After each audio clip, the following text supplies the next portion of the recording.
नमस्कार. राज्यामध्ये जर बघितलं तर जे मुख्यमंत्री माझी लाडकी बहीण योजनेसंदर्भातील एक मोठी अपडेट समोर आलेली आहे. सध्या जर बघितलं तर जे आहे मुख्यमंत्री माझी लाडकी बहीण योजनेचा 13वा हप्ता बँक खात्यावर कधी जमा होणार. 13वा हप्त्याच्या आधी सर्वात महत्त्वाची या ठिकाणी मोठी मागणी लाडक्या बहिणींची आहे, ती म्हणजे 12वा हप्ता अजूनही 20 ते 25% महिलांना जमा झालेला नाही. आता ज्यांना जमा झालेला नाही त्यांनी समजून घ्यायचं 2 कारणं आहे. एक तर त्यांना आता पुढील पैसे मिळणार नाही किंवा तांत्रिक कारणामुळे त्यांच्या अकाउंटवर पैसे आले नसतील, तर त्यांना जुलैचा हप्ता जूनसोबतच या ठिकाणी मिळणार आहे.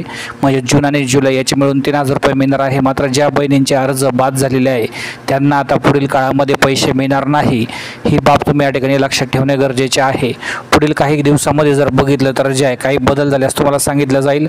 ज्या गरीब महिला आहेत त्यांना मात्र याचा लाभ मिळणार आहे आणि ज्या महिलांचे पैसे जूनचे बाकी आहे त्यांना लवकरात लवकर पैसे आता जे आहे पुढील काही दिवसांमध्ये त्यांच्या बँक खात्यामध्ये डायरेक्टली ट्रान्सफर होणार आहे. त्यामुळे घाबरून जाण्याचे कारण नाही, पैसे मिळणार आहेतच.